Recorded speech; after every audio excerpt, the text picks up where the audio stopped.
가실 때 떡 꼭 가져가시기 바랍니다. 예, 감사히 먹겠습니다. 예, 오늘 본문은요, 고린도전서 15장입니다. 고린도전서 15장 53절부터 57절인데요. 고린도전서 15장 53절부터 57절입니다. 고린도전서 15장 53절부터 57절인데요. 예, 찾으셨으면요. 4절인데 제가 받들어 읽겠습니다. 고린도전서 15장 53절. 죽음과 부활에 관해서 말씀하고 있는 문맥이에요. 이 썩을 것이 반드시 썩지 아니함을 입고 이 죽을 것이 반드시 죽지 아니함을 입으리로다. 그리하여 이 썩을 것이 썩지 아니함을 입고 이 죽을 것이 죽지 아니함을 입을 때에는 기록된 바 사망이 승리 가운데서 삼켜졌도다 하신 말씀이 성취되리라. 오 사망아 너희 쏘는 것이 어디 있느냐. 그러니까 죽음이요, 사람이 제일 두려운 게 죽음이잖아요. 그렇죠. 죽음처럼 두려운 게 없어요. 그런데 성경은요, 구원받은 사람들에게 있어서 죽음은 쏘는 것과 같다 이렇게 말씀하고 있습니다. 쏘는 것 어느 정도일까요? 바늘로, 주사 바늘로 맞는 정도일까요? 벌이 쏘는 정도일까요? 벌이 쏘는 정도인 것 같아요. 그러니까 그리스도인에게도 죽음이 두려운데요, 어느 정도 두렵냐? 벌이 쏘는 정도, 이 정도는 두려운 겁니다. 그러니까 죽음이 아무것도 아닌 사람은 없죠. 두렵긴 두렵습니다. 하지만 우리는 죽어도 다시 살아날 수 있기 때문에 벌이 쏘는 정도, 이런 느낌만 있는 거죠. 그래서 구원받은 사람한테는 그렇다는 그런 문맥입니다. 오 사망아 너희 쏘는 것이 어디 있느냐. 오 무덤아 너의 승리가 어디 있느냐. 사망에 쏘는 것은 죄요 죄의 힘은 율법이니라. 그러나 우리 주 예수 그리스도를 통하여 우리에게 승리를 주시는 하나님께 감사하노라. 이렇게 말씀하고 있어요. 잠깐 기도하겠습니다. 하나님 아버지, 저에게 주님의 진리를 알려주시고 또 그 진리대로 살 수 있도록 성령님을 주셔서 감사드립니다. 지금 이 시간 주님의 거룩하신 영께서 인도해 주시기를 원합니다. 예수님의 이름으로 기도드렸습니다. 아멘. 성경이 말씀하시는 우주의 구조는 단순합니다. 구조 자체는 단순해요. 기본적인 구조는 삼중적으로 이루어져 있는데요. 가장 위에는 하나님의 왕자가 있는 셋째 하늘이 있습니다. 성경에는 셋째 하늘이란 말이 나와요. 몰몬교에서 9째 하늘 이런 얘기도 하는데요. 그런 건 성경에 없습니다. 근데 성경에선 셋째 하늘은 나와요. 이 셋째 하늘이 바로 하나님께서 계신 곳입니다. 그리고 그 아래는요, 태양과 달과 별들이 있는 둘째 하늘이 있습니다. 둘째 하늘이란 말은 나오진 않아요. 그런데 셋째 하늘이라는 게 있다면 둘째 하늘도 있는 거죠. 제가 셋째 딸이 있잖아요. 그럼 둘째 딸도 있는 거죠. 둘째 딸 얘기 안 해도 둘째 딸이 있는 거예요. 셋째 딸이 있다고 얘기하면. 그래서 성경에서 셋째 하늘이 있다고 그러면 둘째 하늘이란 말은 안 나오지만 있는 겁니다. 그렇죠? 그래서 둘째 하늘은요, 태양, 달, 별들이 있는 우주 공간입니다. 그러니까 셋째 하늘은 하나님께서 계신 곳이고요. 둘째 하늘은 우주 공간이에요. 그리고 그 아래에 이제 새들이 날아다니는 첫째 하늘이 있습니다. 그 첫째 하늘 아래에는 땅, 지구가 있어요. 우리나라 말로는 땅과 지구가 좀 말이 다르죠. 근데 영어로는 둘 다 earth입니다. earth는 땅도 되고요, 지구도 됩니다. 땅에 있는 흙도 되고요. 그리고 이 땅 아래는요, 지옥이 있습니다. 그리고 지옥의 중심에는 낙원이 있었습니다. 제가 다른 건 다 현재형으로 말씀드리는데 낙원에 대해서 있었다고 과거형으로 말씀드리죠. 예, 낙원이 과거에 예수님의 부활 전까지는 땅 속에 있다가 부활하시면서 셋째 하늘로 낙원이 올라갔습니다. 그래서 사도 바울이 셋째 하늘에 가서 자기가 낙원을 봤다 이렇게 얘기를 하죠. 이게 지금 하나님께서 창조하신 우주를 제가 아주 단순하게 간단하게 말씀을 드린 겁니다. 그래서 우주는요, 하나님께서 삼중적으로 만드셨어요. 첫째 하늘 사람이 사는 곳, 둘째 하늘 우주, 셋째 하늘 하나님께서 계신 곳, 이렇게 삼중적으로 만드셨습니다. 처음에 하나님께서 자신의 형상에 따라 인간을 만드셨죠. 창세기 1장 26절에 이렇게 되어 있어요. 하나님께서 이르시되 우리가 우리의 형상으로 우리의 모양에 따라 사람을 만들고 그들이 바다의 물고기와 공중의 날짐승과 가축과 온 땅과 땅에서 기는 모든 기는 것을 지배하게 하자 하시고, 이처럼 하나님께서 자신의 형상으로 사람을 창조하시되 하나님의 형상으로 그를 창조하시고 그들을 남성과 여성으로 창조하시니라. 하나님께서 사람을 만드시는데 우리의 형상에 따라 만들자 이렇게 말씀하셨습니다. 근데 여기서 말하는 우리는요, 하나님과 천사들을 말하는 게 아니라 하나님만 말하는 거예요. 그래서 이게 이제 그 한국말의 한계인데요. 하나님이라고 하니까 한 분이다. 물론 맞는 말이에요. 그러니까 그거는 제대로 담았습니다. 하나님이란 단어가 한 분이신 분, 이런 의미가 있고요. 그건 제대로 담았습니다. 그런데 하나님은요, 하나님은 한 분이지만 한 분 하나님 안에 세 분이, 아버지와 아들과 성령님 세 분이 계십니다. 하나님은 한 분이에요. 하나님 안에 세 분이 계신 거예요. 저의 존재는 하나지만 저의 몸 안에 저의 혼이 있고 영이 있는 것처럼 삼중적이죠, 사람. 하나님도 삼중적인 분이라는 겁니다. 근데 이 God이라는 영어 단어에는 이렇게 한 분이다 이런 뉘앙스는 없어요, 사실은.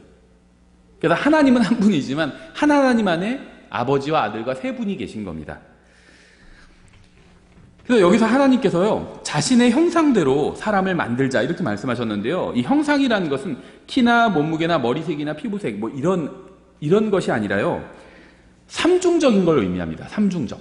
하나님이 삼중적, 아버지와 아들과 성령님 삼중적인 존재니까 사람도 삼중적인 존재로 만들자 이렇게 말씀하신 거예요. 하나님께서 단수, 우리의 형상으로, 여긴 복수죠. 우리의 모양에 따라 사람을 만들자 이렇게 말씀하셨죠. 한 분인 하나님께서 자신을 복수로 표현하셨습니다. 이건 삼위일체를 의미하는 거죠. 성경은 요한일서 5장에서 이것에 대해서 명백하게 말씀하고 있어요. 하늘에 증언하는 세 분이 계신, 세 분이라고 하잖아요. 하나님은 한 분이에요. 하나님이 세 분이라고 하면 그건 이단인 거죠.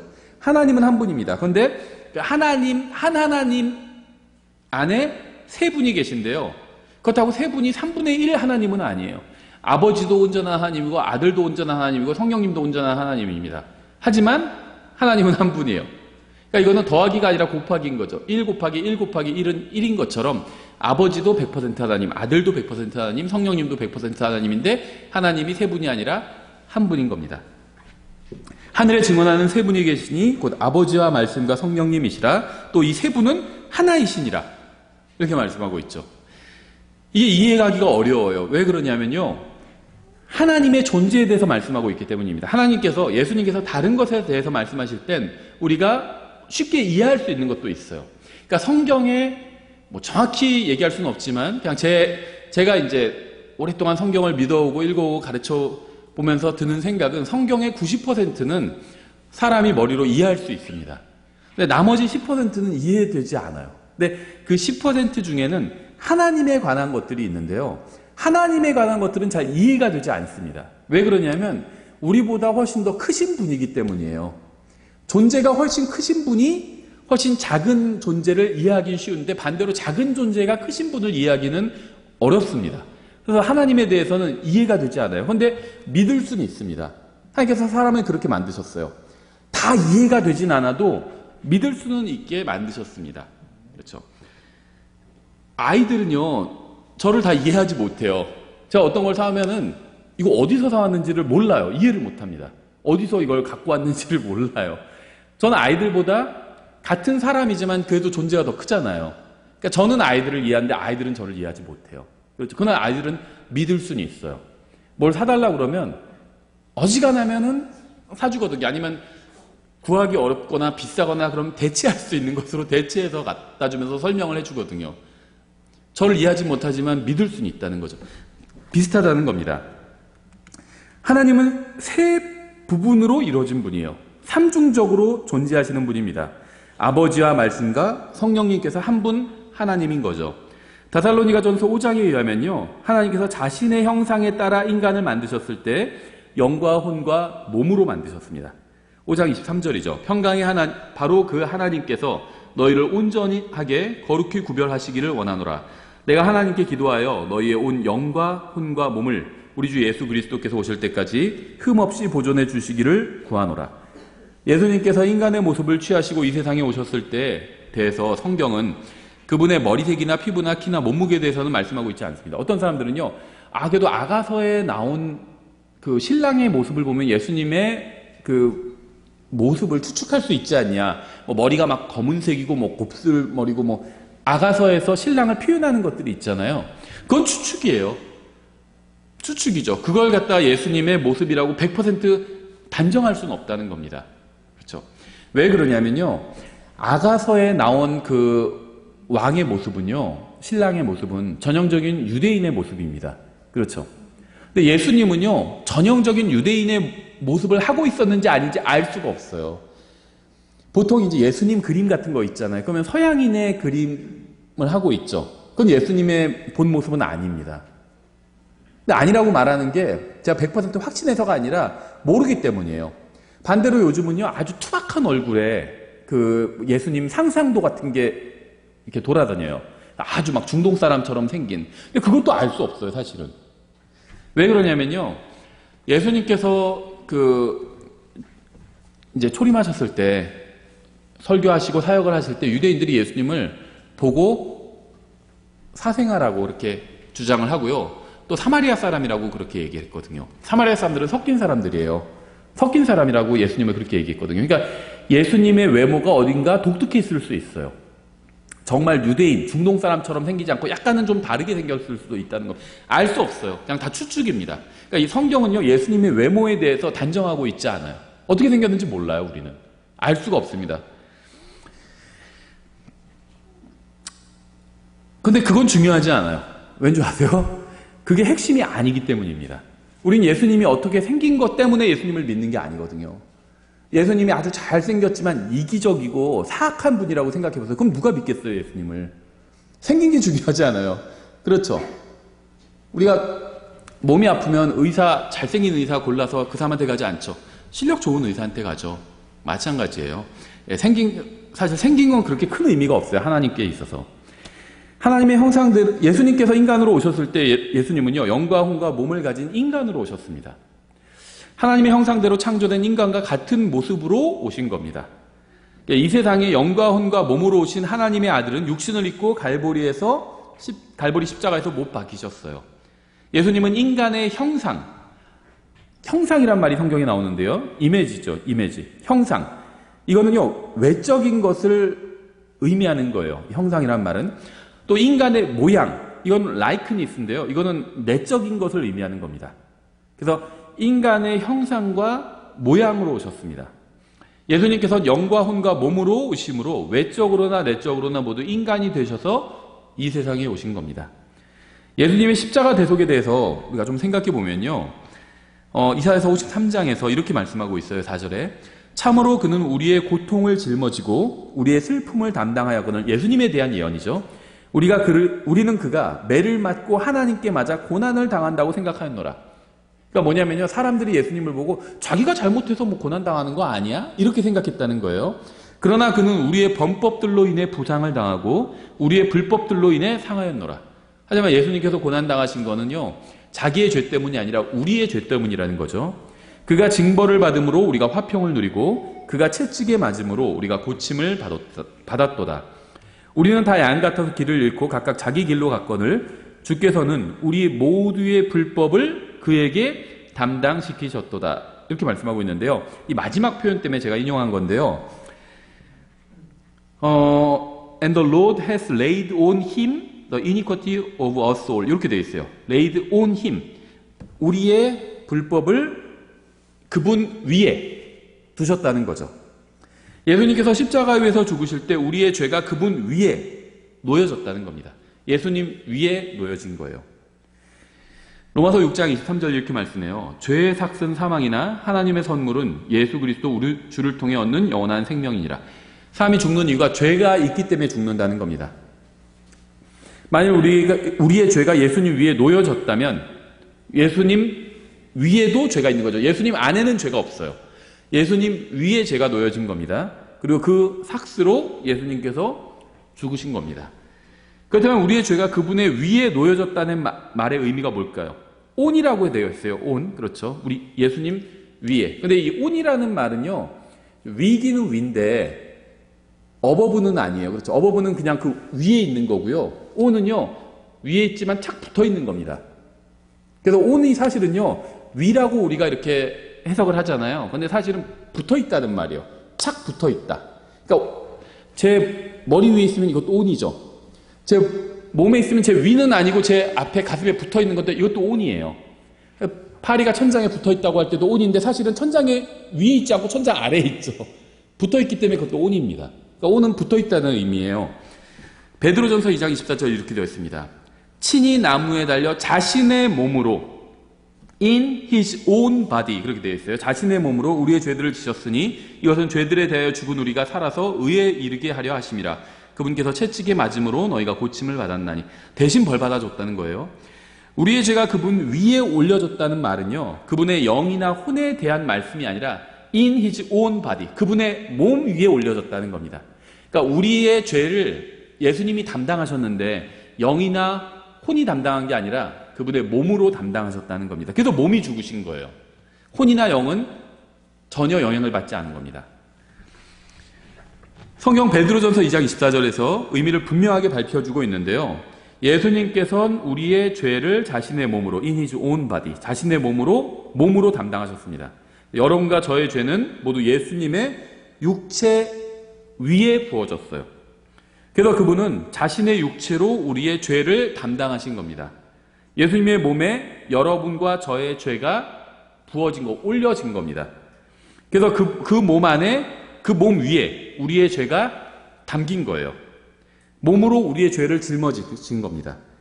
예수님께서는 자신의 몸 위에 우리의 죄를 담고 그리고 돌아가신 거예요.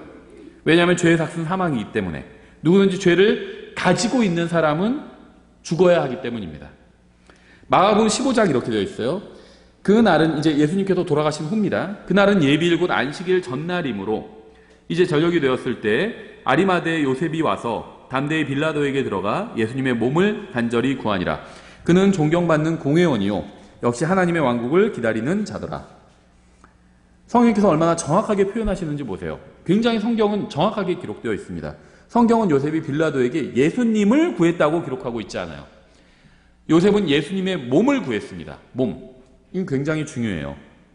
44절 빌라도가 그분께서 벌써 죽으셨을까 하고 이상히 여겨 백부장을 불러 그분께서 죽은 지 오래되었느냐고 그에게 묻고 백부장에게 그것을 알아본 뒤에 예수님이 아니라 예수님의 몸을 요셉에게 주매 그가 고운 아마포를 사서 그분을 내려다가 아마포로 싸고 바위 속에 판 돌무덤 속에 그분을 두고 돌을 굴려 돌무덤 입구에 놓으니라. 빌라도는 요셉에게 예수님이 아닌 예수님의 몸을 주었습니다. 예수님의 몸을 줬어요. 이 지상에 있는 무덤에는 예수님의 죽은 몸이 뉘어져 있었죠. 성경이 정말 주위에서 세심하게 표현하고 있는 겁니다. 우리의 죄가 예수님에게 놓여졌어요. 예수님께서는 자신의 몸으로 우리의 죄를 담당하셨습니다. 그 결과 예수님의 몸은 죽었고요. 요셉은 예수님의 몸을 빌라도에게 요구해서 그 죽은 몸을 돌무덤 안에 눕혔습니다. 돌무덤 안에 놓인 것은 예수님이 아니라 예수님의 몸이었습니다. 누가복음 23장 44절 예수님께서 돌아가실 때에 관한 말씀인데 이렇게 되어 있어요. 누가복음 23장 44절에 그때는 6시쯤이며 어둠이 9시까지 온 땅을 덮었더라. 이게 유대인들의 시간이죠. 또 해가 어두워지고 성전의 휘장이 한가운데가 찢어지니라. 예수님께서 큰 소리로 외치시고는 이르시되 아버지여 내 영을 아버지의 손에 맡기나이다. Into thy hands I commend my spirit. I commend my spirit. 내 영을 맡긴다 이렇게 번역했어요. 그런데 I commend my spirit입니다. 하시고 이렇게 말씀하신 뒤에 숨을 거두시니라 이렇게 되어 있어요. 근데 전도서 3장 21절에 이렇게 되어 있습니다. 위로 올라가는 사람의 영과 땅으로 내려가는 짐승의 영을 누가 알기요? 이렇게 되어 있습니다. 사람이 죽은 후에 영은 그것을 주신 하나님께로 돌아갑니다. 예수 그리스도께서는 자신의 영을 아버지의 손에 맡기셨어요. 예수님께서는 자신의 영을 스스로 아버지의 손에 맡기신 겁니다. I command 이렇게 명령하신 거예요. 예수님은 인간이셨지만 인간이신 것만은 아니죠. 예수님은 인간이 되시기 전에 하나님이었어요. 그리고 그분은 인간의 몸으로 오셨을 때도 여전히 전능하신 하나님이었습니다. 그러니까 예수님은요 인간이면서 동시에 하나님이었어요. 우리가 이걸 이해할 수는 없습니다. 전 이걸 여러분 100% 다 이해하셔야 됩니다. 이렇게 얘기하는 건 아니에요. 우리보다 차원이 다르고 존재가 높으신 분이기 때문에 우리가 완벽히 이해는 안 돼요. 사실을 받아들이고 믿을 수는 있는 거죠. 전도서 8장 8절에 이렇게 되어 있어요. 영을 다스리는 권능이 있어. 영을 다스린다는 건요, 아까 예수님이 하셨던 것처럼 I command my spirit. 내 영 보고 아버지께로 가라. 영이 몸에서 떠나면 사람은 죽게 돼요. 그러니까 내 영을 아버지께로 가라고 명령할 수 있는 겁니다. 그럼 바로 죽는 겁니다, 자기가. 근데 그렇게 할 수 있는 사람은 아무도 없어요. 영을 다스리는 권능이 있어 영을 머무르게 할 사람이 없고 죽는 날에 권능을 가진 사람도 없으며 그 전쟁터에서는 면제받는 것도 없나니 사악함도 거기에 자기에게 넘겨진 자들을 건져내지 못하리로다. 저는 내 영을 아버지 손에 맡기나이다. I command my spirit. 이렇게 저는 할 수가 없어요. 영을 다스리는 권능이 없습니다, 저한테는. 사람한테는 그런 권능이 없어요. 그리고 제가 스스로 영을 머무르게 할 수도 없습니다. 내가 언제까지 살아야지? 언제는 내가 죽어야지? 이렇게 할 수가 없습니다. 그렇죠. 살고 죽는 건요, 사람한테 달려있지 않아요. 자기가 자살하면은 자기가 죽는 거 결정할 수 있지 않나? 그럴 수도 있겠지만, 뛰어놀았는데 어디 나뭇가지에 걸려가지고 산 사람도 있어요. 물에 뛰어놀았는데 누가 갑자기 와가지고 수영선수가 와서 건져가는 사람도 있으면서 살려주는 경우도 있어요. 그러니까 살고 죽는 게 나 자신에게 달리지는 않았다는 겁니다. 인간에게 달리지 않았어요. 그거는 하나님께 달려 있습니다. 제가 스스로 영을 머무르게 할 수가 없어요. 죽음이 찾아오면 제 영을 그대로 내어줄 수밖에 없습니다. 뺏기는 거예요. 지금 하나님께서 너는 지금 죽어야 된다. 그러면 그냥 죽는 겁니다. 제가 아닌데요. 전 다 살 건데요. 이럴 수가 없다는 겁니다. 저에게는 영을 다스리거나 머무르게 할 권능이 없기 때문이에요. 인간으로 오신 예수님께서는 인간이면서 동시에 육신을 입으신 전능하신 하나님이었습니다. 그래서 그분은 자신의 권능으로 자신의 영을 다스려서 아버지께로 돌아가게 했던 겁니다. 유대인들이나 로마인들이나 빌라도가 예수님을 죽인 게 아니에요. 인간이 예수님을 죽인 게 죽일 수가 없어요. 사람이 하나님을 죽일 수가 없습니다. 예수님께서 스스로 자기의 영을 내려놓으신 겁니다. 이건 굉장히 중요해요. 우리의 죄는 예수님의 몸 위에 있었습니다. 그래서 죄는 예수님 위에 있었어요. 예수님 위에. 만약 예수님의 영이 죄로 인해서 더러워졌다면 우리는 모두 멸망했을 겁니다. 사람이 죄를 지었을 때, 아담이 죄를 지었을 때요, 영과 혼과 몸이 다 더러워졌어요. 히브리서 10장이 말씀하시는 것처럼 예수님께서는 십자가 위에서 자신의 몸을 희생물로 드리셨습니다. 9장 1절이죠. 그런즉 진실로 첫 언약에도 하나님을 섬기기 위한 규례들과 세상에 속한 성소가 있었느니라. 세상에 속한 성소, 이렇게 얘기하고 있죠. 9장에서는요, 성막에 대해서 설명을 하고 있는데요. 6절에 이제 주께서 이것들을 이와 같이 제정하심에 제사장들이 항상 첫째 성막으로 들어가 하나님을 섬기는 일을 수행하였거니와 둘째 성막에는 대제사장이 홀로 해마다 한 번 들어가되 자기와 백성의 잘못으로 인해 자기가 드리는 피 없이는 들어가지 아니하였으니 이로써 성령님께서 표적으로 보여주신 것은 첫째 성막이 아직 서 있는 동안에는 지성소로 들어가는 길이 아직 드러나지 아니하였다는 것이라. 이 성막은 현재 곧 이때까지의 모형이므로 그 안에서 예물과 희생물을 드렸어도 그것들이 양심에 관한 한 섬긴 자를 완전하게 하지 못하였으며 이 성막은 단지 먹는 것과 마시는 것과 여러 가지 씻는 것과 육신에 속한 규례들로만 유지되어 개혁의 때까지 그들에게 부과되었느니라. 그러나 그리스도께서는 다가올 좋은 일들의 대제사장으로 오시되 손으로 만들지 아니한 성막 곧 이 건물에 속하지 아니한 더 크고 더 완전한 성막을 통해 오셔서 염소와 송아지의 피가 아니라 자기 피를 힘입어 단 한 번 거룩한 곳에 들어가사 우리를 위하여 영원한 구속을 얻으셨느니라. 구약성경 잘 모르시는 분, 구약성경과 신약성경 읽어보지 않으신 분, 이게 무슨 말인지 모르실 거예요. 근데 한마디로 요약하면요, 구약에는 제사들이 나오는데 제사가 뭐냐면 동물을 죽여서 하나님께 제물로 바치는 겁니다. 근데 이런 것들을 했던 이유는 그 제사 자체가 어떤 능력이 있어서가 아니라 모형이었다는 겁니다. 모형이었다는 거예요. 뭔가를 상징하는 것이었다는 겁니다. 진짜는 따로 있었다는 거예요. 그럼 진짜가 뭐냐? 동물을 죽여서 내가 하나님 앞에 바친다고 해서 내 죄가 진짜 없어지는 건 아니라는 겁니다.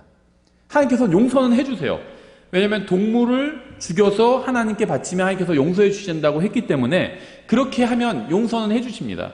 하지만 그게 정말 그 사람의 양심까지 깨끗하게 씻어주는 건 아니라는 겁니다. 죄 문제를 완전히 해결해 주는 건 아니라는 거예요. 죄 문제를 정말 완전히 해결해 줄 수 있는 참된 진짜 방법은 예수님께서 십자가 위에서 죄값을 갚아주시는 것밖에 없다는 겁니다. 그럼 제사는 뭐냐? 그건 다 모형이었다는 거예요. 그 얘기를 지금 하고 있었던 겁니다. 그래서 여기 11절에서 말하는 이 건물은 예수님의 몸을 의미하는 것으로 보여요. 왜냐하면 예수님께서는 이 세상에서 어떤 실제적인 건물을 만드신 적이 없기 때문인데요. 이 히브리서 9장에서 말씀하시는 성전은요, 지상에 있는 것을 의미하는 것 같습니다. 십자가에 달려 돌아가신 예수님의 혼은 십자가 위에서 내려와 피를 가지고 성전으로 들어가셔서 휘장을 찢으시고 마땅히 피를 드려야 할 곳에 피를 드리시고 단 한 번에 영원히 희생제사를 끝내셨을 겁니다. 그래서 다른 제사장이 더 이상 들어갈 필요가 없고 더 이상 다른 제사도 드릴 필요가 없는 겁니다. 예수님께서 자신의 피로 모든 제사를 끝내셨기 때문이에요. 이렇게 지상에서 제사를 모두 끝내시고 나서 하늘에 계신 아버지께로 돌아가셨을 겁니다. 그러니까 예수님께서 십자가 위에서 우리 죄값을 갚아주셨잖아요. 근데 그것이 바로 구약에서 나온 그 제사의 원형이었다는 겁니다.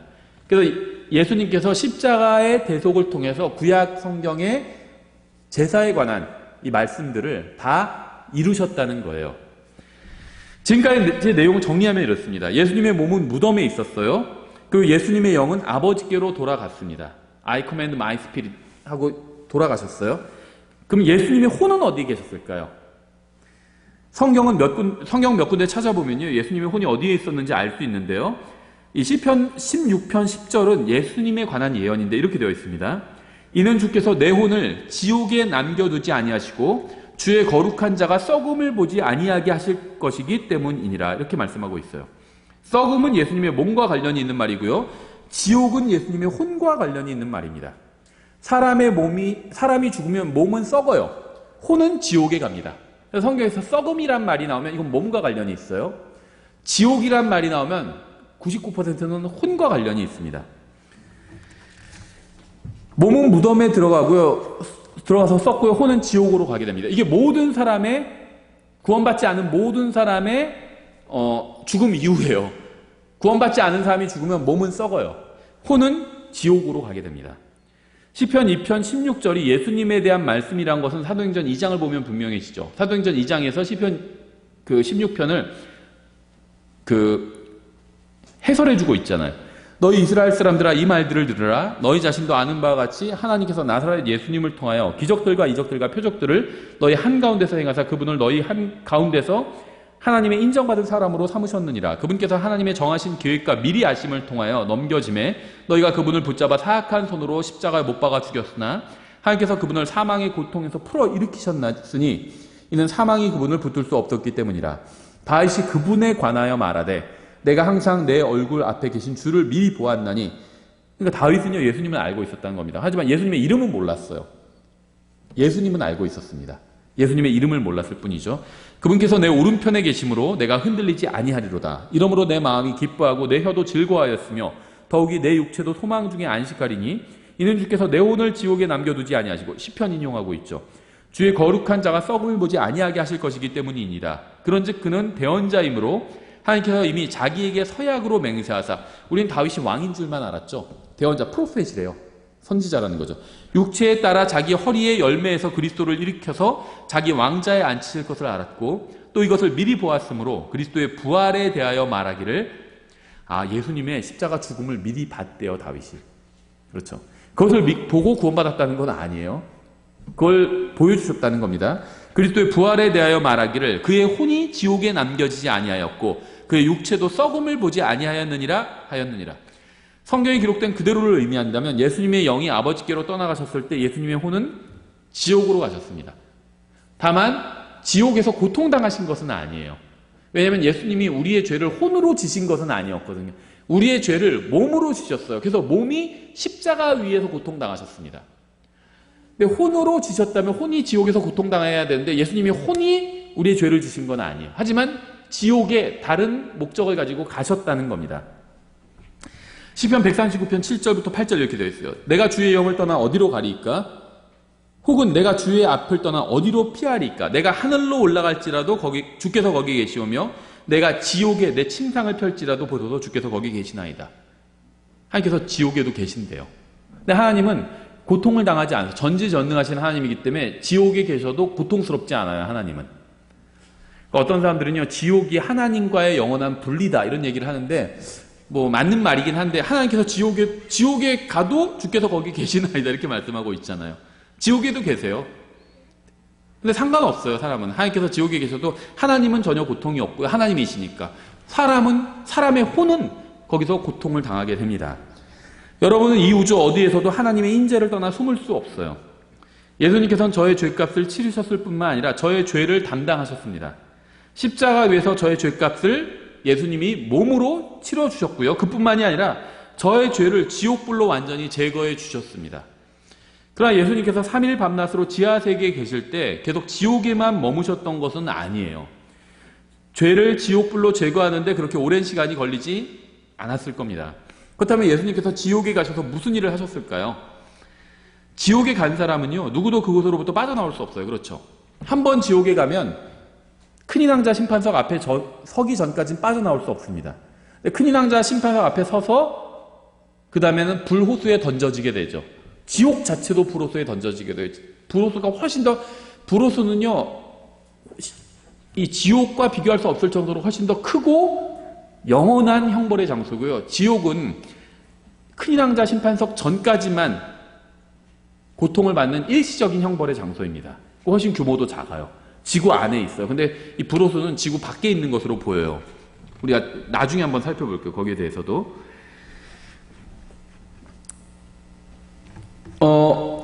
어떤 사람도요, 지옥으로서 빠져나올 수 없어요. 한 사람만 빠져나온 적이 있었습니다. 성경에 보면. 예수님은 물론 빠져나오셨어요. 예수님은 하나님이시니까. 근데 예수님 외에 단 한 사람만 지옥에 갔다가 돌아온 사람이 있어요. 누굴까요? 요나예요. 맞아요. 요나는 빠져나왔죠. 왜 그럴까요? 요나는 예수님의 모형이기 때문이에요. 예수님께서 지옥에 가셨다가 다시 돌아오실 거를 보여줘야 되기 때문에, 미리 예언해야 되기 때문에 요나를 통해서 그런 예언을 하신 거죠. 예수님께서 자신의 몸으로 우리의 죄를 지셨다는 게 왜 중요할까요? 예수님께서는 자신의 몸으로 우리의 죄를 지셨기 때문에 십자가에서 몸 안에 있는 동안에는 죄인으로서 벌을 받으셨습니다. 죄인이 아니지만 죄인을 대신해서 벌을 받으셨죠. 그러나 예수님의 혼이 몸을 떠났을 때 예수님은 더 이상 죄인이 아니라 승리한 구원자가 되셨습니다. 그러니까 예수님께서 십자가 위에 계신 동안에는요, 죄인, 더 정확히 말하자면 죄 자체가 되셨어요. 그렇죠? 성경에 그렇게 나와요. 우리를 위해서 죄인이 되셨다. 이 말은 안 나와요, 사실은. 그렇다고 예수님이 우리를 대신해서 죄인이 되셨다. 이런 말을 하면 안 된다는 거 아닙니다. 맞는 말이긴 한데 성경에는 안 나와요, 사실. 성경은 뭐라고 하냐면 우리를 위해서 죄인이 되셨다가 아니라 우리를 위해서 죄가 되셨다고 말씀하고 있어요. 죄가. 죄인이랑 죄, 뭐가 더 나쁘죠? 죄가 더 나빠요. 그렇죠? 죄인들이요, 사정을 들어보면 정말 불가피하게 죄를 지은 경우들도 있어요. 그래도 벌을 받죠. 제가 한번 말씀드리는데, 자기가 사람을 죽였다고 하는 사람도 만난 적이 있어요. 깜짝 놀랐어요, 저는. 교제 나누다가 갑자기 그렇게 얘기하는 거예요.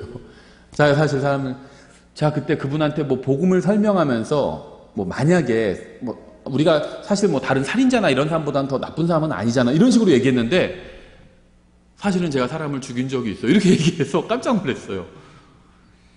그래서 얘 무슨 얘기예요? 그러니까는, 제가 사실 누가 자기 어머니를 공격해서 자기가 우발적으로 그걸 막다가 그 사람을 죽였다고 하더라고요. 예, 그래서 한 10년 정도 복역하고 나왔대요. 그러니까 이해는 됐어요. 누가 어머니를 아마 심하게 폭행하고 있었나 봐요. 그걸 보고 자기도 확 정신을 놓게 된 거죠. 그래가지고 달려가서 말리면서 그 사람을 죽인 거예요. 사람을 죽인 건 잘못된 거지만 이해는 가죠. 충분히 이해가 가요. 자기 어머니를 그렇게 하고 있으니까 그걸 가만히 서서 경찰에 신고만 하고 있을 수는 없잖아요. 그러니까 이제 우리나라는 그 정당방위가 폭넓게 인정되지는 않거든요. 미국처럼. 미국 같으면 정당방위였을 거예요, 그거. 우리나라는 그렇지 않기 때문에 이제 그 감옥에 가서 이제 나름대로 죄값을 치르고 나온 거죠. 죄는 나쁘지만 사람을 죽였다는 그 죄인은 이해가 가요. 그렇죠? 자기 어머니를 위해서 그렇게 한 거니까 이해가 갑니다. 근데 예수님은요, 우리를 위해서 죄인이 되신 게 아니라 죄가 되신 거예요, 죄가. 근데 예수님은 우리를 위해서 예수님의 몸으로 죄가 되신 겁니다. 죄인이 되어주신 거예요. 그런데 죽으시고 나온 이후엔 이제 더 이상은 죄인이 아니시라는 거죠. 우리를 대신해서 죄인의 자리에 서셨지만 죽으심으로 그 일은 완수하신 겁니다. 그래서 예수님의 혼은요, 죄인이 아니라 승리자가 되신 거예요, 승리자. 만약 죄가 예수님의 혼 안에 있었다면 예수님께서 지옥에 가셨을 때 그곳으로부터 빠져나오지 못했을 겁니다. 죄는 예수님의 몸 안에 있었고요. 예수님께서 십자가 위에서 죽으실 때 자신의 몸을 희생물로 하나님께 드린 것이고 자신의 피로 죄값을 치른 겁니다. 예수님께서는 자신의 몸과 피가 우리를 대속하는 것이라고 말씀하셨어요. 우리가 주의 만찬을 하면서 빵과 잔을 나눌 때 그것은 우리의 죄값을 치르신 예수님을 상징적으로 보여주는 겁니다. 실제 빵이 예수님은 아니에요. 그냥 예수님께서 이렇게 우리를 위해서 찢기셨다는 것. 그래서 우리가 빵을 뜯잖아요. 부수잖아요. 우리를 위해서 깨지셨다는 걸 상징적으로 보여줄 뿐입니다. 그래서 그걸 하면서 우리가 기억하는 거예요. 아, 맞아. 예수님이 날 대신해서 이렇게 깨지셨지, 몸이. 빵 하나로 굽잖아요. 그걸 깨뜨려서 우리가 나눠 먹잖아요. 날 대신해서 예수님께서 이렇게 깨지셨지. 그러니까 내가 이렇게 함부로 막 살면 안 되지. 내 생명은 예수님께서 대신해 주신 생명인데 이걸 우리가 리마인드 한 거예요. 그래서 주의 만찬을 하는 겁니다. 예수님께서는 자신의 몸과 피로 죄값을 치르셨고 혼으로 지옥에 가셨습니다. 예수님의 혼이 지옥에 가셨을 때 마귀는 자신이 예수님을 잡았다고 생각했을지도 모르죠. 근데 계시록 1장 17절에 이렇게 되어 있어요. 내가 그분을 볼 때 죽은 자같이 그분의 발 앞에 쓰러지니, 그러니까 자기가 예수님을 어디서 만났다 이런 거 다 거짓말입니다. 만나서 뭐 무슨 얘기를 하고 막 다 거짓말이에요. 예수님과 가장 친했던 사람이 사도 요한이거든요. 요한이 예수님이 갑자기 나타나셨어요. 환상 중에. 그때 요한이요 까무라쳤어요. 죽은 자같이 되었다고 합니다. 예수님과 가장 친한 사람도 죽은 자같이 됐는데 누가 무슨 뭐 예수님이랑 만나서 무슨 뭐 회포를 풀고 누가 그러겠어요. 그렇게는 안 돼요. 이 육체 안에 있는 동안은 그게 안 됩니다. 내가 그분을 볼 때 죽은 자같이 그분의 발 앞에 쓰러지니 그분께서 오른손을 내 위에 얹으시며 내게 이르시되 두려워하지 말라. 나는 처음이요 마지막이니. 신성을 설명하고 있는 거죠. 나는 살아있는 자라. 전에 죽었으나 보라 내가 영원 무궁토록 살아있노라. 아멘. 또한 내가 지옥과 사망의 열쇠들을 가지고 있노라. 예수님께서는 혼으로 지옥에 가셔서 죄를 그곳에 버리시고 지옥의 열쇠로 지옥의 문을 열고 나오신 겁니다. 그러니까 예수님의 혼이 왜 지옥에 갔냐? 우리의 죄를 그곳에 버리신 거예요. 히브리서 2장 14절 이렇게 되어 있어요. 그런즉 자녀들은 살과 피에 참여한 자들이므로 그분도 마찬가지로 같은 것의 일부를 취하셨으니 이것은 그분은 예수님 말하는 거죠. 왜 일부를 취하셨다고 하셨을까요? 아담의 본성을 취하시진 않았죠. 겉모양만 취하신 겁니다. 또 우리 연약함은 취하신 거예요. 죄는 취하지 않으신 겁니다. 이것은 그분께서 죽음을 통해 죽음의 권능을 가진 자 곧 마귀를 멸하시고 예수님이 죽으셨잖아요. 근데 다시 부활하셨잖아요. 부활할 수 있는 길을 뚫어주신 거예요. 또 죽음을 두려워하여 평생토록 속박에 얽매인 자들을 건져내려 하십니다. 저는 죄인이기 때문에 죽게 됩니다. 그러나 그것으로 끝나는 것이 아니라 죽은 후에 지옥에 가게 돼요. 저는 죽음의 속박에 매여 있기 때문에 결코 지옥으로부터 빠져나오지 못합니다. 그런데 누군가 저의 죄값을 치러주었어요. 그래서 저는 용서받았을 뿐만 아니라 마귀의 속박과 감옥으로 인해서 지옥으로 인해서 두려워할 필요가 전혀 없게 된 겁니다. 예수님께서는 지옥에 가서 죄를 모두 그곳에서 처리하시고 열쇠로 문을 열고 지옥에서 나오신 겁니다. 요나는 예수님의 모형이에요. 요나는 죽고 묻히고 고래 뱃속에 묻혔죠. 그리고 이제 부활했습니다. 마태복음 16장 18절에 또 내가 내게 이르노니 너는 베드로라 이 반석 위에 내가 내 교회를 세우리니 지옥의 문들이 그것을 이기지 못하리라. 지옥에는 문이 있대요. 예수님 말씀에 의하면.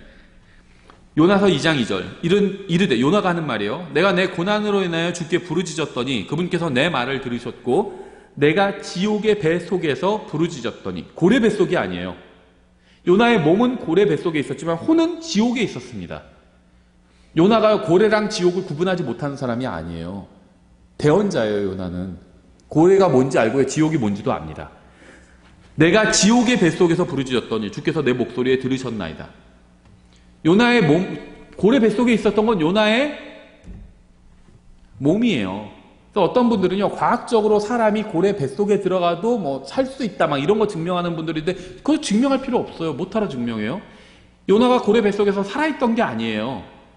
고래 뱃속에서 살아있던 건 피노키오인가요? 피노키오인지는 몰라도 요나는 죽었어요, 거기서. 고래 뱃속에서 죽었습니다. 고래 뱃속에서 들어가서 살 수 있는 사람이 확률이 얼마나 되겠어요? 대부분 다 죽었어요. 요나의 혼은 지옥에 있었습니다. 몸은 고래 뱃속에 있었고 고래 뱃속에서 울부짖지 않았어요. 요나는 그의 몸은 고래 뱃속에 있었지만 혼은 지옥에 있었어요. 그는 자신이 어디 있는지 정확하게 알고 있었습니다. 6절에 내가 산들의 밑바닥까지 내려갔으며 지옥이요, 산들보다 훨씬 더 밑바닥이거든요. 지구 중심부에 있어요. 그래서 지구 중심은 불타는 곳이에요. 땅이 자기 빗장들과 함께 영원히 내 곁에 있었사오나 오 주 내 하나님이여 주께서 내 생명을 썩음에서 끌어올리셨나이다. 요나는 자신이 산들의 밑바닥에 있었다고 증언합니다. 자신이 땅 속에 있었다는 거예요. 땅 속에. 그는 지옥에 있었습니다. 지옥에는 문들만 있는 것이 아니라 빗장들도 있어요. 문만 있고 그냥 잠기지 않은 문도 있잖아요. 그런 문이 아니에요. 문이 있고 빗장이 있습니다. 빗장이 있다는 건 잠글 수 있다는 거죠. 감옥에 있었다는 겁니다. 감옥. 요나는 감옥에 있는 죄수였어요. 그가 있던 감옥은 빗장으로 잠겨 있었습니다. 예수님께서는 지옥에 가셔서 죄를 모두 처리하신 후에 열쇠로 문을 열고 나오셨습니다. 베드로가 감옥에 갇혔을 때 천사는 감옥을 모두 통과해서 들어왔지만 베드로를 꺼내주기 위해선 감옥의 문이 열려야만 했죠. 이게 무엇인가를 보여주는 장면인데요. 하나님께서는 그렇게 지옥의 문을 여실 수 있는 분입니다. 예수님께서 지옥에 들어가신 후에 지옥의 문이 잠겼지만 예수님은 열쇠를 가지고 계셨어요. 그래서 지옥으로부터 나오실 수 있었습니다. 예수님은 지옥에 그리 오래 계시지 않았어요. 예수님이 3일 밤낮을 죽은 채로 계셨죠. 몸이 죽은 채로 계셨고 혼은 3일 밤낮을 지하 세계에 계신 겁니다. 예수님은 오후 3시경에 돌아가셨어요. 우리 시간으로 하면 유대인들의 하루는 오후 6시에 끝납니다. 우리는 하루가 12시 땡 0시에 시작해서 밤 12시에 끝나죠. 근데 유대인들의 하루는요 오후 6시에 끝나요. 오후 6시 지나가면 다음 날입니다. 그러니까 세는 게 달라요. 그래서 그 기준으로 보면 예수님께서 지옥에 계신 시간은 3시간이 채 되지 않을 거예요. 왜냐면요 예수님께서는 약속을 하셨기 때문이죠. 누가복음 23장에 나오죠. 매달린 범죄자 중에 하나는 그분을 욕하며 이르되 내가 만일 그리스도이거든 내 자신과 우리를 구원하라 하되 다른 하나는 되받아서 그를 꾸짖으며 이르되 내가 동일한 정죄를 받고서도 하나님을 두려워하지 아니하느냐. 우리는 우리가 행한 일에 합당한 보응을 받으니 참으로 공정하게 정죄를 받거니와 이 사람은 아무 잘못도 행하지 아니하였느니라 하고 예수님께 이르되 주여 주께서 주의 왕국으로 들어오실 때 나를 기억하옵소서 하매 예수님께서 그에게 이르시되 진실로 내가 내게 이르노니 오늘 내가 나와 함께 낙원에 있으리라 하시니라. 이 사람은 구원받았어요. 어떻게 구원받는지 아느냐. 로마서 10장에서 누구든지 주의 이름을 부르는 자는 구원을 받으리라 이렇게 말씀하고 있죠. 예수님을 주라고 불렀습니다. 참고로 개혁성경엔 예수여 이렇게 되어 있어요. 예수님을 주라고 불렀습니다. 주의 이름을 부르면 구원받는다고 했죠. 주라고 부르고 구원받았어요. 그럼 단순히 믿지도 않는데 주라고 불렀냐? 그게 아니죠. 자기가 하나님 앞에서 죄인이라는 사실을 알고 있었고 인정했습니다. 예수님은 무죄한 분이라는 걸 알고 있었어요. 그분은요, 예수님은 단순한 인간이 아니라 왕국을 가지고 죽음 이후에도 왕국을 가지고 계신 분이라는 사실을 알았습니다. 예수님을 구원자로 믿은 거예요. 그리스도라고 믿은 겁니다. 그래서 구원받은 거예요. 하나님 앞에서 자기가 죄인이라는 사실을 인정하고요. 예수님의 십자가 대속을 믿은 겁니다. 물론 정확히 우리처럼 믿은 건 아니지만 하나님께 용서를 구한 거예요. 그래서 구원받은 겁니다. 여러 가지 일이 일어났어요. 예수님께서는 죄를 처리하시러 지옥에 가셨다가 채 3시간이 되지 않아서, 왜냐하면 유대인들의 하루는 오후 6시에 끝나는데 예수님께서 돌아가신 건 오후 3시거든요. 그러니까 3시간이 되지 않아서 그곳에서 문을 열고 나오셔서 낙원으로 가신 겁니다. 그러니까요, 셋째 하늘에 하나님께서 계시죠. 그리고 셋째 하늘과 둘째 하늘이 수정 같은 유리 바다로 막혀 있습니다. 그 둘째 하늘은 우주예요. 쭉 내려와서 첫째 하늘은 우리가 보는 하늘입니다. 새들이 날아다니는 공간이에요. 그리고 땅이 있죠. 땅 위에 우리가 살고 있죠. 땅 아래에 지옥이 있습니다. 불타는 곳이 있어요. 근데 과거에는요, 예수님께서 부활하시기 전엔 그 땅 아래에 절반은 불타는 곳이었고, 어떻게 생겼는지 정확히는 몰라요, 사실은. 절반은 낙원이 있었습니다. 그래서 예수님께서는요, 지옥에 가셔서 죄를 그곳에 버리시고, 그 다음엔 낙원에 가신 겁니다. 낙원에. 왜냐면, 이 십자가 위에서 구원받은 강도랑 약속하셨잖아요. 네가 오늘 나와 함께 낙원에 있으리라 이렇게 말씀하셨죠. 그래서 이때까지는 낙원이 셋째 하늘에 있지 않았어요. 땅 밑에 있었습니다. 그래서 예수님께서 그 말씀을 돌아가시기 직전에 했잖아요. 근데 오후 6시가 하루가 끝났는데 예수님께서 오후 3시에 돌아가셨잖아요. 돌아가시기 직전에 이 약속을 하셨거든요. 그러니까는 그 지하세계에 3시간 이상 계시지는 않았다는 거죠. 그렇죠. 그러니까 이 지옥에 3시간 이상 계시지는 않았다는 거죠. 왜냐하면 지옥에 계시다가 이를 보시고 나서 낙원으로 가셔야 돼요. 그래서 6시가 지나기 전에 이 강도랑 만나야 되잖아요. 오늘 네가 나와 함께 낙원에 있으리라 이렇게 말씀하셨기 때문에. 예수님의 십자가 옆에 달렸던 강도들은 반드시 그날 죽어야만 했습니다. 왜냐하면 다음 날이 명절의 큰 날이었기 때문이에요. 6월절이었죠. 6월절이었어요. 그러니까 로마 카톨릭에서는 예수님이 금요일에 십자가에 못 박혀 죽으셨다 이렇게 믿어요. 그래서 금요일에는 돼지고기를 먹으면 안 된다 이렇게 가지고 말이 안 되죠. 예수님이 금요일에 십자가 위에서 죽으셨다는 것도 사실이 아니고요. 그게 사실이라 할지라도 그럼 왜 돼지고기를 먹이면 안 돼요? 그게 무슨 인과관계가 있어요? 전혀 말이 안 되죠. 근데 왜 금요일에 죽으셨다고 믿냐면요. 그 다음이 안식일이었기 때문이에요. 예수님께서 십자가에 돌려 돌아가신 다음 날이 안식일이었기 때문에 그렇게 믿는데 여기서 말하는 안식일은요. 토요일 안식일이 아니라요. 큰 날 안식일이에요. 6월절입니다. 예수님께서 6월절 어린 양으로 죽으신 거잖아요. 그래서 예수님은요. 이때 안식일은요. 이때 6월절은 수요일이었어요. 예수님은 수요일에 돌아가셨습니다. 어떤 사람 목요일에 돌아가셨다 이렇게 얘기하는 분도 있는데 뭐 그럴 수도 있어요. 사실 어느 요일에 돌아가셨다 정확히는 나오지 않는데 따져보면 수요일인 게 가장 합리적이에요. 금요일은 아니에요. 왜냐면요. 수요일 끝날 때 돌아가셔서 3일 밤낮을 무덤에 계시고 그 다음에는 토요일이 지나고 첫날 주의 첫날 부활하신 거거든요. 그래서 그렇게 3일 밤낮이 끼려면은 수요일에 돌아가신 게 가장 합리적입니다. 아니면 목요일까지는 어느 정도 생각할 수는 있죠. 근데 금요일은 아니에요. 그럼 3일 밤낮이 나오지 않아요. 예, 주님께서는요. 회개한 강도에게 오늘 주님과 함께 낙원에 있게 될 것이라고 말씀하셨죠. 군인들은 그 강도의 다리를 꺾어서 확실히 죽였습니다. 확인 사살을 했어요. 결국 군인들의 그러한 행동은 예수님의 약속을 성취시키는 일을 한 거죠. 만약 그 강도들을 그대로 두었다면 12시간 이상 살아있었을 것이고 그렇게 되면 바로 그날 주님과 함께 낙원에 있게 될 것이라는 약속의 말씀은 성취되지 못했을 겁니다. 따라서 회개한 강도는 반드시 그날 죽어야만 했고요. 군인들이 도와준 거예요. 그렇죠. 강도들의 다리가 꺾인 후에 회개한 강도의 영은 하나님께로 돌아갔고요. 몸은 십자가 위에 그대로 매달려 있었지만 혼은 낙원으로 갔습니다. 이 강도의 혼이. 예수님께서는 활짝 웃으시면서 회개한 그 강도를 아마 맞아주셨을 거예요. 어떤 특별한 일을 해야만 구원받을 수 있는 게 아니죠. 단지 예수님을 믿기만 하면 구원받을 수 있습니다. 회개한 강도는 낙원에서 기쁨으로 주님을 만났어요. 십자가 위에서 회개한 강도가 구원받은 이야기는요. 모든 거짓 종교의 입을 다물게 합니다. 모든 거짓 종교들은요. 이 강도가 어떻게 구원받을 수 있는지 설명하지 못해요. 그러니까 뭐냐면요. 죽음 직전에 있는 사람에게 희망을 줄 수 있는 종교는 없다는 겁니다. 모든 종교는요. 다 선행을 통해서 구원받을 수 있다 이렇게 가르쳐요. 죽음 직전에 병원 침대 위에 누워있는 사람이 언제 죽을 줄 모르는 사람이 그러면 구원받을 수 있는 길이 없어요. 그런 종교들에 의하면. 이 강도는 구원받기 위해서 어떤 행위를 한 것이 아무것도 없습니다. 그는 그저 주님께 자신을 구원해달라고 요청했을 뿐이에요. 구원받기 위해서 필요한 것은 이게 전부예요. 요청하면 됩니다. 저를 구원해 주십시오. 이렇게 요청하면 돼요. 주님께 구원해달라고 요청하십시오. 근데 그 요청하기 위해서 자기가 죄인이라는 사실을 알아. 제가 이렇게 평생 착하게 살았으니까 구원해 줬어요. 이게 아니에요. 죄인이라는 사실을 인정해야 됩니다. 내가 정죄받는 것이 합당하다. 내가 하나님 앞에서 정죄받는 것이 합당하다. 하나님 앞에서 내가 죄인이라는 사실을 인정하고요. 용서를 구하면 구원해 주시는 거예요. 이게 구약 성경에서 말하는 구원의 방법입니다. 로마서 4장 보면요. 아브라함과 다윗이 다 이렇게 구원받았어요. 근데 신약엔 여기 하나가 더해지죠. 예수님의 십자가 대속을 믿고 구원받는 겁니다.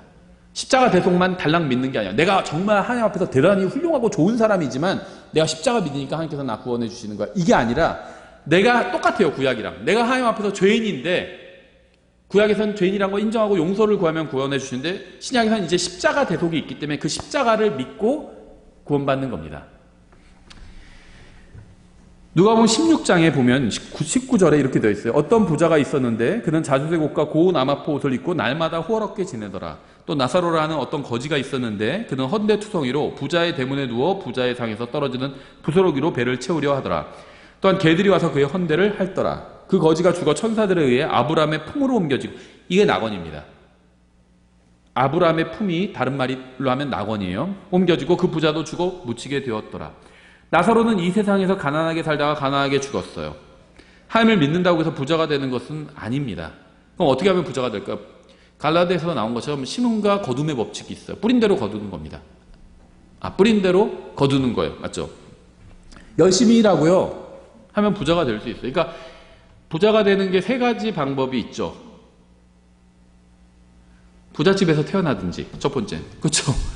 두 번째는요. 부자 배우자를 만나든지, 세 번째는요, 자기가 열심히 일해서 부자가 되든지, 예. 그렇게 해서 부자가 되는 거예요. 하나님을 믿는다고 해서 부자가 되는 건 아닙니다. 그건 관련이 별로 없어요. 예수님을 믿으면 부자가 된다. 이건 거짓말입니다. 여러분이 예수님을 믿어도 이 세상에서의 문제는 전혀 해결되지 않을 수도 있습니다. 부자는 죄인이었지만 부유하게 살았고요. 부유하게 죽었습니다. 고급 관에 누였겠죠. 나사로는 구원받은 사람이었지만 가난하게 살았고 가난하게 죽었어요. 거적대기에 둘둘 말려서 죽었겠죠. 마찬가지예요. 근데 죽으면 죽는 겁니다. 그 다음이 중요해요. 그렇죠. 아무리 고급 관에 누이면 뭐예요? 죽어서 지옥에 가면. 거적대기에 둘둘 말려서 죽어도 낙원에 가면 상관없죠. 어떻게 죽었는지는. 23절, 그가 지옥에서 고통 중에 눈을 들어 멀리 아브라함과 그의 품에 있는 나사로를 보고 소리를 지르며 이르되 아버지 아브라함이여 내게 긍휼을 베푸사 나사로를 보내어 그가 그의 손가락 끝에 물을 찍어 내 혀를 서늘하게 하도록 하소서. 내가 이 불꽃 가운데서 고통을 받나이다 하거늘. 이 구절들을 통해서 우리가 무엇을 알 수 있을까요? 부자는 선택받은 민족 유대인이었습니다. 하지만 지옥에 갔어요. 선택받은 사람들 사이에 있어도 지옥에 갈 수 있습니다. 유대인은요, 선택받은 민족이에요. 선택받은 사람이었어요, 부자는. 하지만 지옥에 갔습니다. 그러니까 선택받았다고 해서 구원받는 건 아니라는 거예요. 선택받아도 지옥에 갈 수 있어요. 바른 종교에 속해 있어도 지옥에 갈 수 있습니다. 이 당시에 십자가 이전에는 유대교가 유일하게 바른 종교였죠. 유대인들은 다 유대교인이었습니다. 그런데 지옥에 갔어요. 25절, 아브라함이 이르되 아들아 너는 내 생전에 너의 좋은 것들을 받았고 그와 같이 나사로는 나쁜 것들을 받았음을 기억하라. 그러나 이제 그는 위로를 받고 너는 고통을 받느니라. 부자는 아브라함의 아들, 아브라함의 자손이었습니다. 그는 하나님의 선택받은 백성이었지만 구원받지 못했어요. 크리스천 가정에서 태어나도요, 마찬가지예요. 믿지 않으면 죽어서 지옥에 가게 됩니다. 어머니가 믿거나 아버지가 믿거나 기독교 가정에서 태어나도요, 내가 믿지 않으면 지옥에 가요. 평생 교회를 다녔다 해도 마찬가지예요. 예수님을 믿지 않으면 그러한 모든 것이 아무런 효과가 없습니다. 모태신앙이란 말이 있잖아요. 킹제임스 성경 진영에서 모태신앙 굉장히 안 좋게 얘기하는데 저는 좋다고 생각해요. 모태신앙이란 말이 뭐죠? 어머니가 나를 뵌 상태에서부터 교회에 다니셨다는 거잖아요. 그러니까 어머니 뱃속에서부터 내가 교회 다녔다는 거죠. 그거 나쁜 건 아니죠. 모태신앙 아닌 것보다 모태신앙이 훨씬 좋죠. 근데 모태신앙으로 태어나도요, 예수님을 믿지 않으면 죽어서 지옥에 갑니다. 그렇죠. 나쁜 건 아니에요. 우리 부모님이, 내 어머니가 교회 다니시는 분이었다는 게 나쁜 거 아니죠. 근데 내가 믿지 않으면 죽어서 지옥에 간다는 거예요. 모태신앙 아닌 것보다는 좋지만 모태신앙이 그게 구원은 아니라는 겁니다. 예수님을 믿지 않으면요, 다 소용없어요. 교회 얼마나 열심히 다니건 말건 다 소용없습니다. 예수님 없이 뭐 침례를 받건 말건 이것도 소용없어요. 믿는 사람이 침례를 받는 거죠. 침례 자체는 아무런 의미가 없습니다. 저는 어떤 분은요, 효도 침례 받는 분도 봤어요. 그런 것도 있거든요. 침례를 받는데 제가 알기에 그분이 믿는 분이 아니었거든요. 침례를 받는 거예요. 전에 다니던 교회에서. 그래서 혹시 지금 예수님 믿으시냐고 하니까 뭐 그건 아닌데 우리 어머니가 하도 원해서 내가 받는 거라고 그러더라고요. 효도 침례죠. 예. 소용없어요. 그런 침례는. 예수님 믿고 침례 받는 거지 침례 무슨 소용이. 그건 목욕한 것만도 못해요. 비누칠도 못하고 나오잖아요. 예. 그러니까 예수님 없이는 무엇을 했건 어디에 속했건 상관없이 죽으면 지옥에 가요. 26절, 이 모든 것 외에도 우리와 너희 사이에는 큰 구렁텅이가 놓여 있어. 우리와 너희 사이가 뭐죠? 낙원과 지옥 사이입니다. 낙원과 지옥 사이에 큰 구렁이 있대요. 여기서 너희에게 건너가려 하는 자들이 갈 수도 없고 거기서 오려하는 자들도 우리에게 건너올 수 없느니라. 그러니까 예수님의 부활 이전에는요, 땅의 중심부에 지옥이 있었고 낙원이 있었는데 그 사이는 큰 구렁으로 나뉘어 있었다는 겁니다. 그래서 서로 왕래할 수가 없었다는 거예요. 지구와는 지하세계가 있습니다. 이 지하세계에는 큰 구렁텅이가 있어요. 이 구렁텅이 바깥쪽으로는 불이 있는 지옥이 있고요. 그 안쪽에는 아름다운 낙원이 있어요. 그래서 어떤 분들은요, 원을 그리고 지구가 동그랗잖아요. 아니라고 믿는 분들도 있지만 하여튼 동그랗다고 하겠습니다. 동그랗고 그 가운데 동그랗게 그려놓고 그 안에 한쪽에 지옥, 한쪽에 낙원 이렇게 그린 분들도 있고요. 어떤 분들은요, 동그랗게 그리고 아주 정가운데 낙원을 그려놓고 그 바깥 둘레에 지옥을 그린 분도 있어요. 예. 근데 어느 게 맞는지는 몰라요. 지옥을 지나서 구렁텅이를 지나면 낙원이 있었습니다. 부자는 지옥에 있었고 나사로는 낙원에 있었어요. 분명한 점은. 큰 구렁텅이가 그들 사이에 있기 때문에 그들은 서로에게 갈 수가 없었습니다. 예수님께서는 열쇠를 가지고 계시기 때문에 지옥을 통과해서 낙원으로 가실 수가 있었어요. 근데 문제는요, 지옥과 낙원 사이에 큰 구렁텅이가 있었다는 거죠. 베드로전서 3장 18절 이렇게 되어 있습니다. 그리스도께서도 죄들로 인하여 한 번 고난을 받으사 의로운 자로서 불의한 자를 대신하셨으니 이것은 그분께서 육체 안에서 죽임을 당하셨을 때 성령으로 말미암아 살아나셔서 우리를 하나님께로 데려가라 하심이라. 그분께서 또한 성령으로 말미암아 감옥에 있는 영들에게 가사 선포하셨는데 이 영들은 노아의 날들의 방주를 예비하는 동안 곧 하나님께서 한 번 오래 참고 기다리실 때 불순종하던 자들이라. 방주 안에서 물로 말미암아 구원받은 자가 몇 명 안 되니 곧 8혼이라 이렇게 말씀하고 있죠. 사람은 혼이라고 부르고 있고요, 영들이라고 불리던 건 또 다른 존재인 것으로 보여요. 지옥에는 감옥이 있고요, 문들이 있고요, 빌장들이 있고요, 자물쇠들이 있습니다. 감옥 안에는 영들이 있었어요. 이들은 혼이 아니라 영들입니다. 사람이 아니었던 거예요. 하나님의 아들들이 사람의 딸들과 결혼해서 거인들을 낳았습니다. 하나님께서 노아 시대에 있던 홍수로 이들을 쓸어버리셨어요. 성경 어디에서도 이 감옥에 있는 영들이 혼이나 육신을 가지고 있었다고 말씀하고 있지는 않아요. 이 영들이 누구인지 정확하게 알 수는 없지만 이들은 지하 세계에 있는 감옥에 있었습니다. 예수님께서는 그들에게 가셔서 선포하셨어요. 정확히 무엇을 선포하셨는지는 알 수 없지만 아마도 노아가 선포한 이런 메시지를, 동일한 메시지를 전하셨을 겁니다. 이들이 누구인지 정확하게 알 수 없지만 예수님께서 지하 세계에 계시는 동안 이들에게 어떤 메시지를 선포하셨다는 건 확실합니다. 그러니까 죽은 사람들에게 복음을 전하셨다는 건 아니에요. 다만 어떤 사실을 선포하셨을 겁니다. 예수님께서는 3일 밤낮을 지하 세계에 계시면서 구원받은 혼들과 연합을 이루셨습니다. 예수님의 죽음 후에 많은 구약 성도들이 일어났어요. 부활한 거죠. 그들의 몸은 무덤 속에 있었고 혼은 낙원에 있었습니다. 예수님께서 돌아가시자 그들의 몸이 일어났습니다. 예수님께서 부활하시자 그들의 혼이 낙원으로부터 돌아와서 몸속으로 들어가서 다시 몸과 연합한 거죠. 그래서 혼이 돌아와서 죽은 몸과 연합하는 것이 바로 부활이고요. 성경은 이 사건을 첫 열매들이라고 부릅니다. 첫 열매면 하나 같지만 첫 열매들이에요. First fruits라고 복수로 말씀하고 있거든요. 왜냐하면요, 이때 부활한 게 하나가 아니기 때문에 여러 구약 성도들이 다 같이 부활한 겁니다. 요한복음 20장 16절 이렇게 됐어요. 예수님께서 그녀에게 마리아야 하시거늘 그녀가 돌이켜 그분께 라보니여 하니 이것은 선생님이여 라는 말이라. 예수님께서 그녀에게 이르시되 내게 손을 대지 말라. 내가 아직 내 아버지께로 올라가지 아니하였노라. 다만 내 형제들에게 가서 그들에게 이르되 내가 내 아버지 곧 너희 아버지 내 하나님 곧 너희 하나님께로 올라간다 하라 하시니, 예수님의 혼이 지하세계에서 나오셔서 돌무덤 속에 있던 자신의 몸 안으로 들어가셨죠. 3일 돌아가시고 3일 후에 부활하셔서, 그러니까 부활하셨다는 게 예수님의 몸은 3일 동안 돌무덤에 누워 있었습니다. 예수님의 혼이 지하세계에 가셨던 거죠. 3일 후에 다시 돌아오셔서 자기의 몸 안으로 혼이 들어가신 겁니다. 이게 부활인 거죠. 그리고 그와 동시에 그분의 영이 다시 돌아오셔서 몸속으로 들어가셔서 살아나신 거죠. 의인들의 영들도 다시 돌아와서 부활한 자신의 몸속으로, 구약 성도들 몸으로 들어간 거죠. 그래서 부활한 구약 성도들은 예루살렘으로 들어가서 예수님의 부활을 증언했을 겁니다. 그래서 그 오순절에 몇천 명이 구원받는 사람들이 더해진 거예요. 베드로의 설교만으로 더해진 게 것이 아니라 유대인들이 부활한 구약 성도들을 보게 된 겁니다. 그래서 예수님을 믿게 된 거예요. 그리고 나서 어떤 일이 벌어졌을까요? 사도행전 1장 6절. 그러므로 그들이 함께 왔을 때 그분께 여쭈어 이르되 주여 주께서 이때 그 왕국을 이스라엘에게 다시 회복시켜 주고자 하시나이까. 구약 성도들이 막 부활했어요. 그걸 봤잖아요. 그러니까 이제 진짜 왕국이 임하는 겁니까?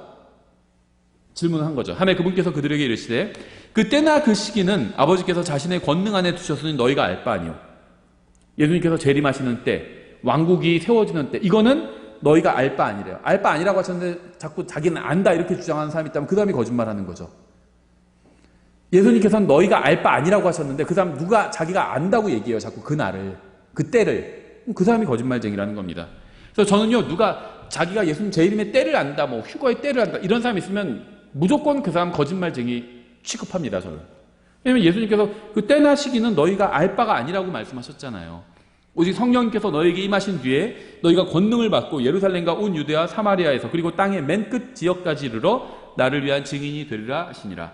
이것들을 말씀하신 뒤에 그분께서 그들이 보는 동안 들려 올라가시니 구름이 그분을 받아들여 그들이 보지 못하게 하더라. 영과 혼이 몸속으로 다시 들어가면서 부활하신 예수님께서 이제 하늘로 올라가셨습니다. 그래서 지금은 예수님의 영과 혼과 몸이 모두 셋째 하늘에 계시죠.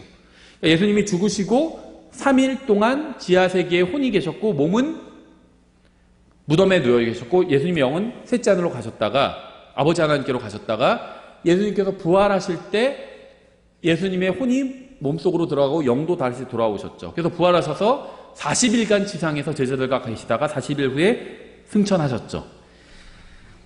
에베소서 4장 8절에서 이렇게 되어 있어요. 그러므로 그분께서 이르시기를 그분께서 높은 곳으로 올라가실 때 포로로 잡힌 자들을 포로로 이끄시고 그들에게 선물들을 주셨도다 하시느니라. 이제 그분께서 올라가셨은즉 그것은 곧 그분께서 또한 먼저 땅의 더 낮은 부분들로 내려가신 것이 아니면 무엇이냐. 내려가신 그분께서 또한 그러니까 지하세계로 내려가셨다는 거예요. 모든 하늘들보다 훨씬 위로 올라가신 바로 그분이시니 모든 하늘이 3개인데 2개보다 더 위에 있는 하늘, 셋째 하늘로 올라가셨다는 거죠. 이것은 그분께서 모든 것을 충만하게 하려 하십니다. 예수님께서 땅의 더 낮은 부분들로 내려가신 이유는 지옥에 가서 죄를 처리하고 2가지 목적이 있었어요. 첫 번째는요, 지옥에 가서 죄를 처리하고 자기가 가진 모든 죄를, 인간의 죄를 갖고 오셨잖아요. 그걸 처리하고 낙원으로 가서 구원받은 혼들을 데려가기 위함이었습니다. 에베소서 4장 8절에서 포로라고 표현하고 있어요. 구약 성도들을. 왜냐하면요, 지하세계에 갇혀 있었기 때문이에요. 지옥에 가진 않았어요. 구원받았기 때문에. 용서를 받았기 때문에 지옥에 가진 않았지만 죄가 아직 죄값이 갚아지진 않았잖아요. 그래서 깨끗하게 되었지 못했기 때문에 셋째 하늘, 하나님께서 가시는 곳엔 갈 수가 없었습니다. 그래서 지하세계 낙원에서 잠깐 쉬고 있었던 거예요. 대기하고 있었던 겁니다. 그래서 거기에 갇혀 있었기 때문에 포로라고 부르신 거예요. 포로라고. 낙원에 있던 혼들은 비록 안전하게 거하면서 안식하고 있었지만 그곳으로부터 나올 수는 없었습니다. 그들은 지옥에서 고통 중에 있거나 구원받지 못한 채 버려진 것은 아니었지만 자유롭지는 못한 존재들이었어요. 우리는 죽으면 몸을 떠나서 주님과 함께 있게 되지만 구약 성도들은 아브라함과 함께 있었습니다. 주님이 아니라. 예수님께서 오실 때까지 거기서 기다리고 있었어요. 천년왕국에서 다윗이 통치하게 되죠. 예수님이 통치하시고 그 아래 다윗이 통치하게 됩니다. 구약시대의 낙원은요, 아브라함이 통치했던 거예요. 아브라함의 품이라고 불렀던 겁니다. 예수님께서 부활하셨을 때 이들도 부활해서 셋째 하늘로 이제 올라간 겁니다. 왜냐하면 죄값을 이제 십자가에서 다 갚아주셨잖아요. 용서받은 것뿐만 아니라 깨끗하게 된 거예요. 구약 성도들은요, 예를 들면 옷에 더러운 게 묻은 게 죄라면 용서는 받았어요. 하지만 깨끗하게 되지 못했습니다. 근데 신약 성도들은 예수님께서 십자가에서 죄값을 갚아주셨잖아요. 용서받고 깨끗하게 되었습니다. 하나님께 갈 수 있게 된 겁니다. 구약 성도들이 언제 하늘로 올라갔는지에 대해서는 2가지 가능성이 있는데요. 첫째는 요한복음 20장에서 예수님이 하늘로 올라갔다 내려오셨을 때, 언제냐면요, 예수님께서 마리아에게 나를 만지지 말라고 하셨어요. 아버지께로 가지 않았기 때문에 만지지 말라 하셨죠. 근데 그 다음에 예수님을 붙잡는 장면이 나와요. 그건 올라갔다 내려오신 겁니다. 바로 순식간에. 그때 셋째 하늘에 갔다 오셨다고 볼 수도 있는 거고요. 2번째는요, 사도행전 1장에서 예수님께서 승천하실 때 함께 올라갔다고 볼 수도 있습니다. 그러니까 예수님께서는요, 공식적으로 승천하신 것은 사도행전 1장에서 승천하셨지만 요한복음 20장에서 아버지께 갔다 오셨어요. 그때 구약 성도들을 데리고 가셨을 수도 있고요. 2번째는 사도행전 1장에서 승천하실 때 구약 성도들을 다 데리고 가셨을 수도 있습니다. 언제인지는 성경에 정확하게 나와 있지는 않아요. 다만 예수님께서 올라가셨을 때 구약 성도들을 다 데리고 가신 건 맞습니다. 그래서 낙원이 지금은 비어 있고요. 그 낙원이 사람만 없는 거 아니라 낙원 자체가 올라가 버린 겁니다. 그래서 사도 바울이 자기가 셋째 하늘로 올라가서 거기서 낙원을 봤다 이렇게 얘기하고 있잖아요. 낙원이 지하세계에 있었는데 셋째 하늘로 올라가 버린 거죠. 그래서 2 경우 모두 주님께서 무덤과 낙원과 이 세상 지구에 속박되어 포로로 사로잡혀 있던 사람들, 구약 성도들을 자유롭게 해주신 겁니다. 이게 왜 중요할까요? 저는 영과 혼과 몸으로 되어 있죠. 언젠가 저의 몸은 땅속에 묻힐 거고요. 저의 영은 하나님께로 돌아갈 겁니다. 그러나 구원받은 저의 혼은 몸과 이 세상을 떠나서 주님과 함께 있게 될 거예요. 아브라함의 품이 아니라 구약 성도들은 죽으면 주님과 함께 있지 못하고 아브라함과 함께 있었습니다. 언제까지? 주님께서 십자가 위에서 죄값을 갚아주실 때까지. 그런데 우리는 신약 성도들은요, 죽으면 즉시 주님과 함께 있게 됩니다. 나팔 소리가 들리면 그리스도 안에서 죽은 자들이 먼저 일어나고요. 그들의 영이 돌아와서 다시 영과 혼과 몸을 가진 사람이 될 겁니다. 이것이 바로 부활입니다. 그리고 그리스도의 심판석 앞에 서게 될 거고요. 그 다음에 주님과 영원히 함께 있게 될 겁니다. 사도행전 1장 10절 그분께서 올라가실 때 그들이 똑바로 하늘을 바라보고 있는데 보라 흰옷 입은 두 남자가 천사들이죠. 그들 곁에 서며 또 그들이 이르되 너희 갈릴리 사람들아 너희가 어찌하여 서서 하늘을 바라보느냐 너희를 떠나 하늘로 들려 올라가신 사람의 눈에 보이게 올라가셨어요. 들려 올라가신 이 동일한 예수님께서는 너희가 그분께서 하늘로 들어가심을 본 그대로 오시리라 하니라. 사람이 예수님이 승천하시는 게 눈에 보였습니다. 근데 눈에 보이게 다시 그렇게 내려오신다는 거예요. 우리는 기쁨과 소망을 가지고 주님의 다시 오심을 기다리고 있습니다. 저는 예수님께서 다시 오실 걸 믿어요. 여러분도 믿으시나요? 저는 그분께서 다시 오실 때 그리스도 안에서 죽은 모든 사람들과 살아있는 모든 사람들이 모두 변화돼서 주님을 만나게 될 것이라고 믿습니다. 그런데 그렇다고 해서 아무것도 하지 않고 그저 주님께서 다시 오시는 기만을 기다리진 않을 거예요. 성경은 주님께서 곧 다시 오실 것이니까 그냥 기다리고만 있으라 이렇게 말씀하고 있지 않아요. 8절에 이렇게 되어 있습니다. 오직 성령님께서 너희에게 임하신 뒤에 너희가 권능을 받고 예루살렘과 온 유대와 사마리아에서 그리고 땅의 맨 끝 지역에 우리나라가 땅의 맨 끝 지역이죠. 반도니까 이르러 나를 위한 증인이 되리라. 우린 예루살렘과 유대와 사마리아와 땅의 맨 끝 지역에서 주님께서 하라고 하신 일을 해야 됩니다. 그러니까 주님을 기다리는데 주님을 기다리는 제대로 된 방법은 그냥 가만히 기다리는 것이 아니라 주님께서 하라고 하신 일을 하는 게 주님을 제대로 기다리는 방법이에요. 그렇죠. 부모님이 집에서 나가시면서 아이들한테 너희 방 깨끗이 치우면서 기다려 이렇게 얘기하면 부모님을 기다리는 제대로 된 방법은 그냥 가만히 있으면서 기다리는 게 아니라 부모님이 하라고 하신 일 돌아올 때까지 방을 치우고 있어 그럼 방을 깨끗이 치워놓는 게 부모님을 제대로 기다리는 방법이죠. 우리도 마찬가지라는 겁니다. 이제 죄와 죽음과 마귀는 더 이상 우리를 어떻게 하지 못해요. 죄, 죽음, 마귀 이것들이요 구원받은 사람에게 할 수 있는 일은 쏘는 정도. 이제 우리를 위협할 게 없어요. 전에 구원받기 전에 너 내가 죽일 거야. 그러면 죽으면 어떻게 되죠? 구원받지 않은 사람은 즉시 지옥에 갑니다. 그래서 두려운 거예요. 죽음이 두려운 겁니다. 왜냐하면 죽으면 즉시 지옥에 가니까. 근데 구원받은 사람은요 죽으면 어떻게 되죠? 즉시 주님과 함께 있게 됩니다.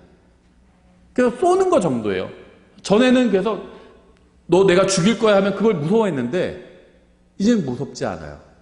따끔한 정도예요. 이제는. 우리는 하늘나라로 가기로 정해진 사람들이 언제 정해졌을까요? 내가 예수님을 믿은 그날 내가 하나님 앞에서 죄인이라는 사실을 인정하고요. 예수님께서 십자가 위에서 나의 죄값을 다 갚아주셨다는 사실을 인정하는 게 믿는 거예요. 인정하는 그 순간 내가 하늘나라로 가기로 정해진 겁니다. 우리는 어떠한 상황에 처해 있건 간에 편안한 마음으로 즐겁게 주님을 위해서 일할 수 있어요. 이 세상에서 무슨 일이 일어나도 그림자 정부 막 하면 음모론 이런 거 좋아하시는 분들도 있는데요. 저도 관심은 있어요. 그런데 걱정하지 않아요. 그냥 호기심 정도일 뿐이에요. 저는. 누가 무슨 이 세상을 쥐고 있고 빌 게이츠가 어떻게 하고 있고 전혀 상관없어요. 하나님께서 주관하고 계세요. 하나님께서 어떻게 하지 못해요. 그 사람들이 이 세상의 운명을 바꾸지 못해요. 이 세상의 운명은 정해져 있어요. 불로 심판하실 겁니다. 그런데 나는 구원을 보장받았어요.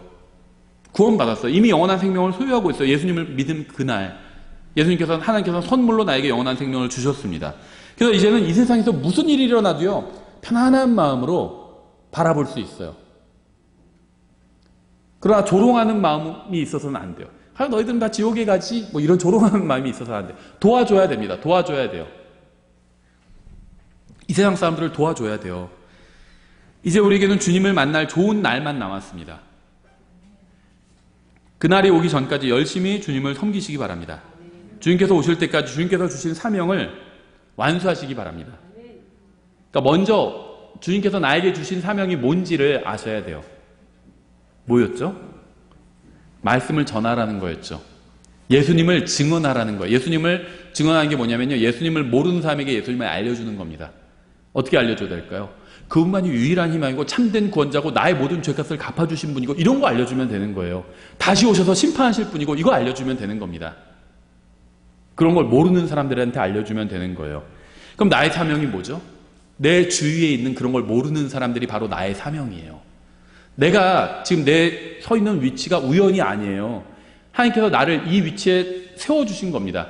내 주위에 있는 사람들이 우연이 아니에요. 우연이 아니라 그 내 주위에 있는 사람들은요, 나의 사명이에요. 그 사람들한테 알려주라는 거예요, 예수님을. 그래서 나를 그 자리에 서게 해주신 겁니다. 근데 그걸 내가 얼마만큼 했는지, 내 가족들, 친구들, 주위에 있는 사람들, 내가 얼마만큼 전했는지 한번 확인해 보시라는 거예요. 주님을 위해서, 주님의 증인이 되기 위해서 최선을 다해서 여러분이 할 수 있는 일을 다 하시기 바랍니다. 기도하겠습니다.